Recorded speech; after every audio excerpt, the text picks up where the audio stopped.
ओम शांति, ओम शांति, ओम शांति। 9/8/2021 प्रातः मुरली। ओम शांति। बाप दादा मधुबन। आज मीठे मीठे प्यारे प्यारे शिव बाबा ने मीठे मीठे प्यारे प्यारे बच्चों से कहा, मीठे बच्चे, बाप और दादा की भी वंडरफुल कहानी है। बाप जब दादा में प्रवेश करें तब तुम ब्रह्म कुमार कुमारी वर्षे के अधिकारी बनो। प्रश्न है, निश्चित ड्रामा को जानते हुए भी तुम बच्चों को कौन सा लक्ष्य अवश्य रखना है? उत्तर में बाबा ने कहा, पुरुषार्थ कर गैलप करने का, अर्थात विनाश के पहले बाप की याद में रह कर्मातीत बनने का लक्ष्य अवश्य रखना है। कर्मातीत अर्थात आयरन एज से गोल्डन एज बनना पुरुषार्थ का यही थोड़ा सा समय है। इसलिए विनाश के पहले अपनी अवस्था को अचल अडोल बनाना है।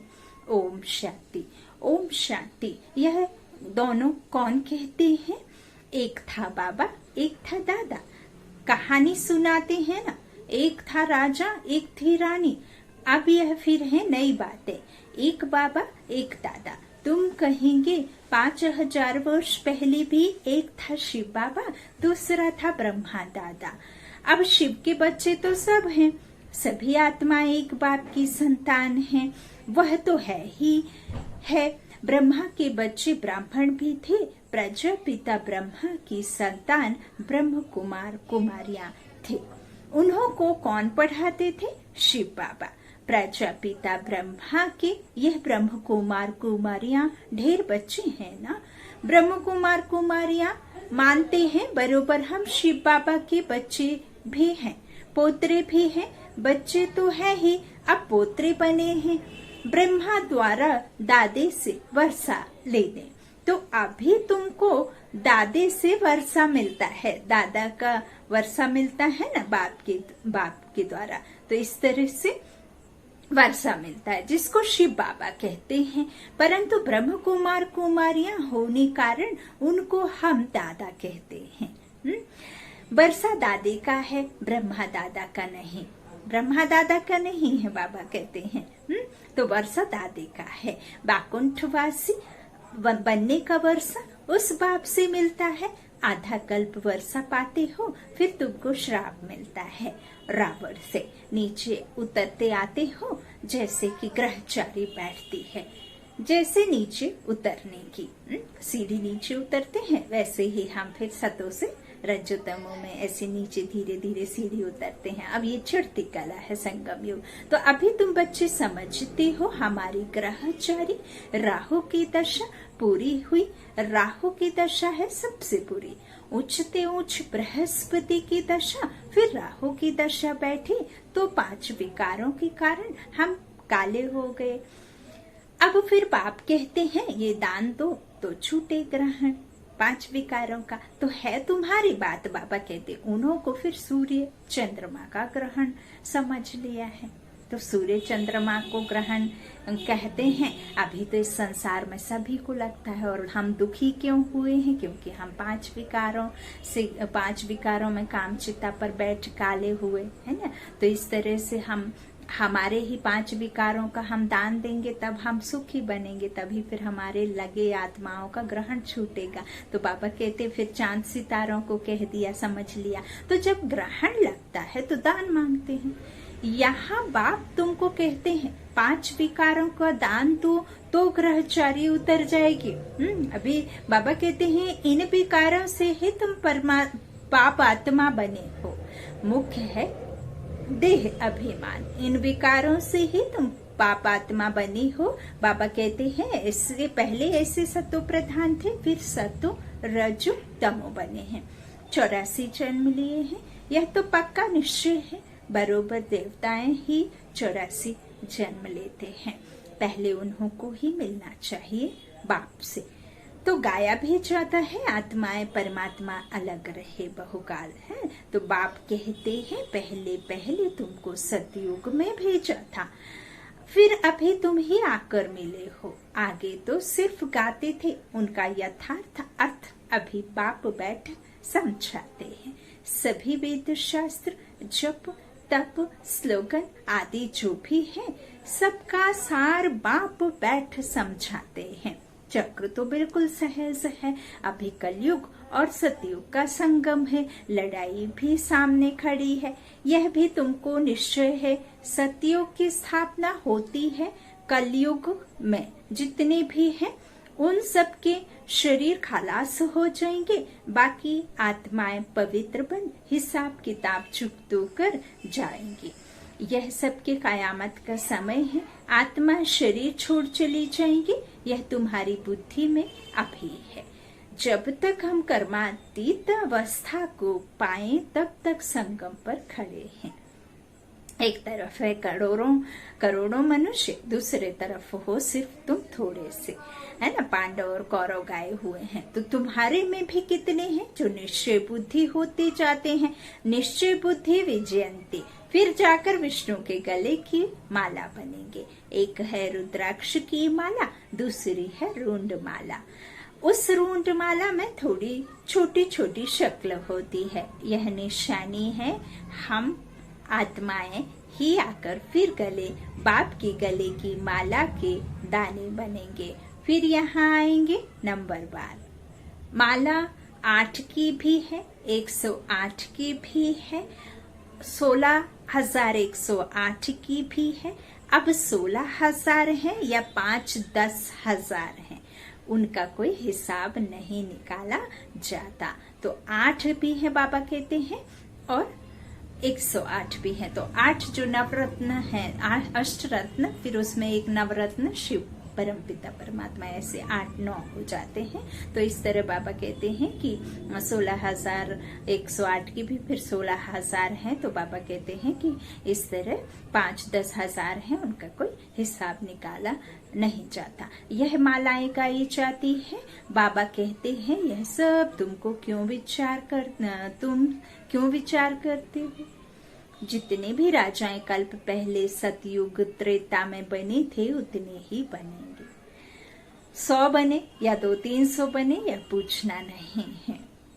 तो बाप कहते हैं तुम जितना नजदीक आते जाएंगे तो यह सब समझ जाएंगे। आज हम यहाँ हैं, कल विनाश होगा, फिर सतयुग में थोड़े से देवी देवता होंगे, बाद में वृद्धि को पाते जाएंगे, है ना। पिछाड़ी में भी आते जाते हैं। तो सतयुग के आसार भी दिखाई पड़ते हैं। बाकी लाखों जाकर रहेंगे, फिर लाख रहें व 9-10 लाख रहें, एक्यूरेट नहीं कह सकते। हाँ, तुम जब एक्यूरेट संपूर्ण बनने के लायक बनेंगे, तब तुमको और जास्ती साक्षात्कार हो जाएगा। अभी तो बहुत कुछ समझने का समय पड़ा है, बहुत साक्षात करते रहेंगे। लड़ाई की तैयारी भी बहुत होती रहती है, सब चीजें महंगी होती जाएंगी। विलायत में भी अब खूब टैक्स आदि लगते रहेंगे। बहुत महंगाई होकर फिर एकदम सस्ताई हो जाएगी। सतयुग में कोई चीज पर खर्चा नहीं होगा, सब खानियां आदि भरपूर हो जाएंगी। नई दुनिया में वैभव बहुत होते हैं। लक्ष्मी नारायण के पास बहुत वैभव थे ना, तो बाबा कहते श्रीनाथ द्वारे में मूर्तियों के आगे भी कितने वैभवों का भोग लगाते हैं। वहाँ बहुत माल बनाते हैं और खाते रहते हैं। कहेंगे हम देवताओं को भोग चढ़ाते हैं, कहेंगे बाबा कहते हैं देवताओं को भोग नहीं लगाएंगे तो वह नाराज हो जाएंगे। बाबा कहते हैं अब इसमें नाराज होने की तो बात ही नहीं है, तो तुम कोई पर नाराज नहीं होते हो, जानते हो ड्रामानुसार यह विनाश होना ही है। कलयुग से बदलकर सतयुग होगा। हम ड्रामा को समझते हैं कि ड्रामानुसार अभी नया चक्र शुरू होना है। तुम भी ड्रामा के वश हो, ड्रामानुसार भी बाप भी आया हुआ है। ड्रामा में 1 मिनट भी नीचे ऊपर नहीं हो सकता। हूबहू रिपीट, हूबहू जैसा बना था वैसे ही रिपीट होगा। तो शास्त्रों में तो कल्प की आयु लंबी लिख दी। अभी तुम बच्चों की बुद्धि में है बरोबर विनाश सामने खड़ा है। अभी तुम गैलप कर रहे हो। जानते हो, बाप को याद कर हमको कर्मातीत अवस्था को जरूर पाना है, अर्थात आयरन एज से गोल्डन एज बनना है। अभी अगर पुरुषार्थ नहीं करेंगे तो पद भ्रष्ट हो जाएगा। बाबा कहते हैं, हे आत्माएं, अभी तुम पतित बन गई हो, यह भी जानते हो। बहुत किस्म के आएंगे और जो और धर्म में बदली हो गए हैं वह निकल कर आते रहेंगे। बाबा कहते हैं, आकर अपना पुरुषार्थ करते रहेंगे, बाप से वर्षा लेने, वर्षा पाने। ब्राह्मण धर्म में आकर फिर देवता धर्म में आएंगे, ब्राह्मण धर्म में नहीं आएंगे तो देवता धर्म में कैसे आएंगे। बाबा कहते हैं, ब्राह्मण दिन प्रतिदिन वृद्धि को पाते रहेंगे, देखेंगे विनाश सामने आ गया है, यह तो ठीक कहते हैं, फिर वृद्धि होती जाएगी। ब्राह्मणों का झाड़ वृद्धि को पाकर फुल हो जाएगा, फिर वापस जाएंगे, देवताओं का झाड़ बढ़ेगा। अभी तुम संगम पर राजयोग सीख रहे हो। इस संगम को कल्याणकारी युग कहा जाता है। संगम का ही गायन है। गंगा सागर का मेला दिखाते हैं ना, सागर और गंगा का, तो गंगाएं कौन और सागर कौन? हाँ, सुप्रीम सोल ज्ञान का सागर और हम ज्ञान गंगाएं, और ब्रह्मामुख से इस ज्ञान के वर्षे को बरसाते हैं हम आत्माओं के लिए, है ना, स्वयं सागर। तो ज्ञान का सागर, इस तरह से गंगा सागर का मेला दिखाते हैं संगम पर। तो वह सब है भक्ति मार्ग का, यह है ज्ञान सागर, और ज्ञान सागर से निकली हुई ज्ञान गंगाएं। ऐसे नहीं कि इंद्र की पूजा करने से इंद्र प्रसन्न होते हैं तो वर्षा होती है। इस ज्ञान सागर की वर्षा जब होती है, जब वह अवतरण लेते हैं, तो ब्रह्मपुत्र बड़ी नदी है, तो ब्रह्मा के मुख से ज्ञान सागर निकल ये नदियां ज्ञान की बहाते हैं और जगह जगह, है ना। तो इस तरह से बाबा कहते हैं, ज्ञान सागर और ज्ञान सागर से निकली हुई ज्ञान गंगाएं। ज्ञान सागर से पतित पावन अक्षर लगता है, वह समझते हैं पतित पावनी गंगा है, और फिर गंगा में स्नान करते ही आते हैं। बाबा कहते हैं, नदियां तो सतयुग से लेकर चली आती हैं, आजकल तो नदियां भी कहाँ कहाँ डुबो देती हैं, है ना। तो बाबा कहते हैं, प्रकृति भी तमो प्रधान है, सब दुख देते हैं। तो बाबा कहते हैं, इस तरह से जो सागर भी तमो प्रधान हो पड़ा है। सागर थोड़ी सी उछाल खाएगा तो सब कुछ खलास कर देंगे। सतयुग में सिर्फ हम थोड़े ही भारत में रहते हैं, यमुना के कंठे पर। दिल्ली परिस्थान थी फिर बननी है। सतयुग में थोड़ी ही जीवात्माएं रहती हैं, फिर धीरे धीरे आते जाते हैं। अभी है कलयुग का अंत, कितने ढेर मनुष्य हो गए हैं। बेहद का नाटक है, जिसको अच्छी रीति समझना है।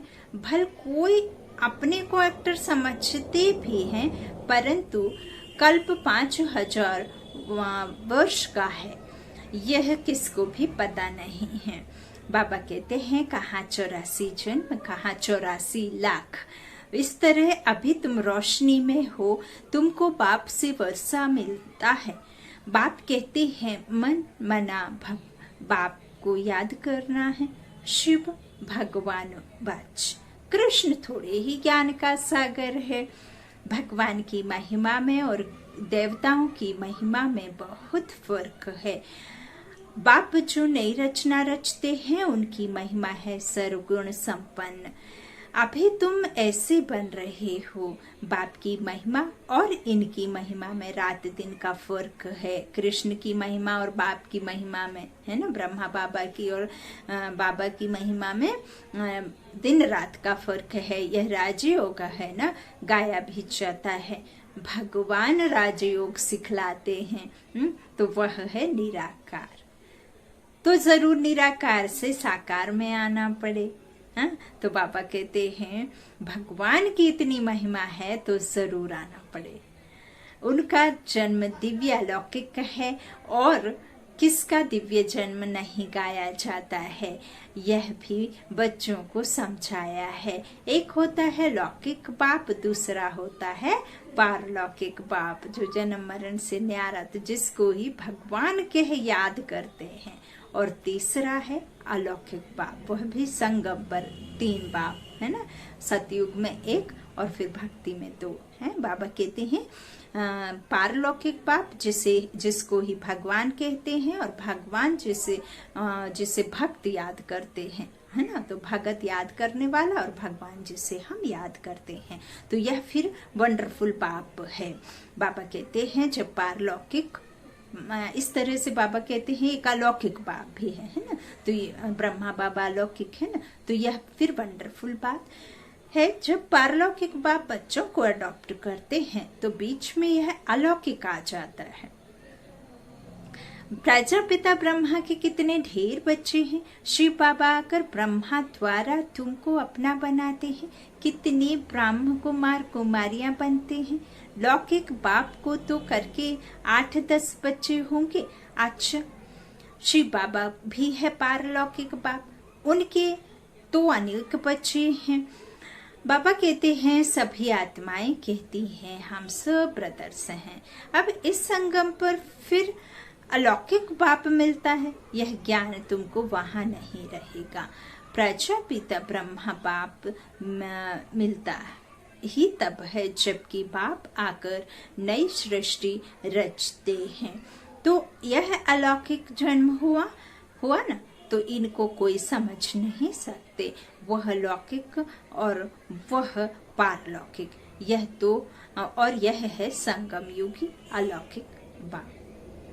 बाबा कहते हैं लौकिक बाप तो सतयुग से लेकर होते आए हैं। लौकिक जो शरीर रूपी पिता है, तो जो शरीर जैसे ही होते हैं वो तो बाबा कहते सतयुग से ही आते हैं, है ना। तो इस तरह बाबा कहते हैं कि वहां तो सतयुग से लेकर ही लौकिक पिता होते आए हैं, तो पारलौकिक बाप को वहां कोई याद नहीं करते, क्योंकि सुख में सुमिरन कोई नहीं करता, दुख में सुमिरन करते हैं। और दुख में सिमरन कब करते हैं, जब द्वापर में हमारी उतरती कला, जब हम आ जाते हैं द्वापर में ना, भक्ति काल में, तब हम भगवान की याद में रहते। बाकी तो हमें सुख में भगवान को हम याद नहीं करते। तो वो बाबा कहते हैं वहां तो सतयुग से लेकर होते आए, लेकिन वहां तो भगवान को अर्थात पारलौकिक बाप को कोई याद नहीं करते, वहां होता ही एक बाप है। हे भगवान, हे परमात्मा कहकर याद नहीं करते हैं। फिर द्वापर में जब भक्ति मार्ग शुरू होता है तो बाप को 2 कहते हैं कि बाप 2 होते हैं। संगम पर है 3 बाप। देखिए अभी कहा वही बात बाबा ने मुरली में कही कि संगम में सतयुग में 1, भक्ति काल द्वापर से 2, और फिर यहाँ आकर के 3, है ना। तो इस तरह से 3 ब्रह्म कुमार कुमारियों के, बाकी तो सब आत्माएं उनके 2 ही, क्योंकि वो फिर जाने समझें खुद को आत्मा और फिर परमात्मा को समझें, है ना। तब तो सतयुग का झाड़ तो बहुत छोटा है, तो देवकुल की देवात्माएं तो बहुत कम है ना। तो बाबा कहते हैं इस तरह से यहाँ जो जानता है उनके 3 बाप है, नहीं तो फिर सुप्रीम सोल बाप तो द्वापर से है, सबका है, सुख में तो कोई याद ही नहीं करता। बाबा कहते हैं इस तरह से जानते हो यह अलौकिक बाप है, अभी तुम इन बातों को अच्छी रीति। बाबा कहते हैं जब भक्ति मार्ग शुरू होगा तभी फिर इस तरह से, और यहाँ फिर होंगे 3 बाप। तो प्रजापिता ब्रह्मा भी अभी मिलता है। कब मिलता है? संगम पर। ऐसे नहीं कि आपका जन्म हुआ और 3 बाप आपको मिल गए, नहीं, वह संगम पर जब आपको पता चले कि मैं कौन, मेरा कौन, है ना। तो इस तरह से अभी तुम इन बातों को अच्छी रीति जानते हो और याद करते हो। अपने को आत्मा समझ बाप को याद करो। सतयुग में याद करने की दरकार ही नहीं है। दुख में पारलौकिक बाप का सब सिमरन करते हैं, और यह तो बिल्कुल सहज बात है। सतयुग त्रेता में 1 बाप होता है, द्वापर में 2 बाप होते हैं। इस समय तुम अलौकिक बाप के बच्चे बने हो, जिस द्वारा तुम वर्षा लेते हो। तुम बच्चे ही ब्राह्मण बनते हो, जो फिर देवता बनेंगे। विनाश भी तुम्हारे को ही देखना है, जो तुम इन आंखों से देखेंगे। बॉम्ब्स छोड़ेंगे, मनुष्य तो मरेंगे ना। बाबा कहते हैं जापान में भी बॉम्ब छोड़ा, देखो ना कैसे मनुष्य मरे। अभी यहाँ लड़ाइयाँ लगती रहती हैं, खुद भी कहते हैं हम तंग हो जाते हैं। 10-10 वर्ष तक भी लड़ाई चलती रहती है। बॉम्ब्स में तो चपटी में सेकंड्स में सब खलास हो जाएगा। चिंगारी लगती है तो शहर नष्ट हो जाते हैं, और यह तो बॉम्ब्स है। चिंगारी लगती है तो शहर के शहर उजड़ जाते। बाबा कहते हैं तो बॉम्ब्स हैं, तो आग भी लगनी है। तुम बच्चे जानते हो बाप आए ही हैं स्थापना और विनाश कराने, तो जरूर यह सब होगा। पुरुषार्थ करने का अभी समय है। माया घड़ी घड़ी तुम्हारा बुद्धि योग तोड़ देती है। अनुज, तुम अडोल स्थिर कहाँ बने हो? कहते हैं बाबा माया के तूफान बहुत आते हैं, ऐसा कहते हैं कई बच्चे। बाबा कहते हैं कोई तो सारे दिन में घंटा आधा घंटा भी याद नहीं करते हैं। बाप कहते हैं तुम कर्म योगी हो, 8 घंटा तो यह सेवा करेंगे। 8 घंटा याद कर सको इतना पुरुषार्थ करना है। याद करते रहने से विकर्म विनाश होते जाएंगे। इसको ही योग अग्नि कहा जाता है। यह है मेहनत। बाबा कहते गृहस्थ व्यवहार में रहते हुए सिर्फ याद करना है। यह भी बाबा बतलाते हैं कि जिन्होंने गृहस्थ छोड़ा है, बच्चे बने हैं, वह भी इतना याद नहीं करते हैं। घर में रहने वाले और ही जास्ती याद करते हैं। बाबा कहते हैं अर्जुन और भील का भी मिसाल देते हैं ना। तो मेहनत है बाप को याद करना और चक्र को समझना है। महाभारत लड़ाई भी जरूर लगेगी, सतयुग में थोड़े ही लगेगी। हाँ? बाबा कहते हैं तो तुम बच्चों को अंधों की लाठी भी बनना है। सबको रास्ता बताना है कि बाप को याद करो, चक्र को याद करो, स्वदर्शन चक्रधारी बनो। अच्छा, बाप दादा का याद प्यार, मीठे मीठे से किलाधे बच्चों प्रति माता पिता बाप दादा का याद प्यार और गुड मॉर्निंग। रूहानी बाप की रूहानी बच्चों को नमस्ते। हम रूहानी बच्चों की रूहानी माता पिता बाप दादा को याद प्यार और गुड मॉर्निंग। शुक्रिया बाबा, मीठे बाबा, प्यारे बाबा, सबका साथी सबका सहारा। धारणा के लिए मुख्य सार, पहला बाबा ने कहा कम से कम 8 घंटा याद में रहने इसका पुरुषार्थ करना है। अपनी अवस्था अडोल रखने के लिए याद का अभ्यास बढ़ाना है, गफलत नहीं करनी है। दूसरा बाबा ने कहा यह ड्रामा बिल्कुल एक्यूरेट बना हुआ है, इसलिए किसी पर भी नाराज नहीं होना चाहिए, निश्चय बुद्धि बनना है।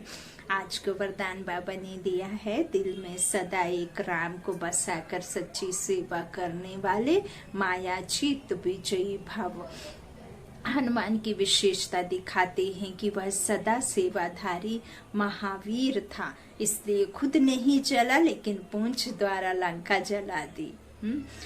तो यहाँ भी जो सदा सेवाधारी हैं वही माया के अधिकार को खत्म कर सकते हैं। जो सेवाधारी नहीं वह माया के राज्य को जला नहीं सकते। हनुमान के दिल में सदा एक राम बसता था, तो बाप के सिवाय और कोई दिल में ना हो, अपने देह की स्मृति भी ना हो, तब माया जीत विजय बनेंगे। स्लोगन है जैसे आत्मा और शरीर कंबाइंड है, ऐसे आप बाप के साथ कंबाइंड रहो।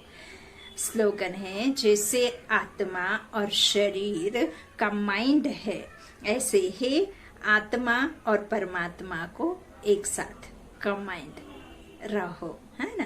तो अपने मैं और मेरा बाबा, मैं और मेरा बाबा, मैं और मेरा बाबा, मैं आत्मा इस शरीर से न्यारी और परमपिता परमात्मा की परम प्रिय मैं आत्मा बाबा के सदा साथ बीज रूप में स्थिर कंबाइंड स्थिति में अनुभव करती हूँ। मैं बाप समान आत्मा हूँ। इस तरह से आपको यह जब अनुभव के साथ रिपीट करेंगे तो आप डबल लाइट बन खुद भी और सभी को ऐसे ही शक्तिशाली महसूस होगा और कराएंगे भी। ओम शांति, ओम शांति।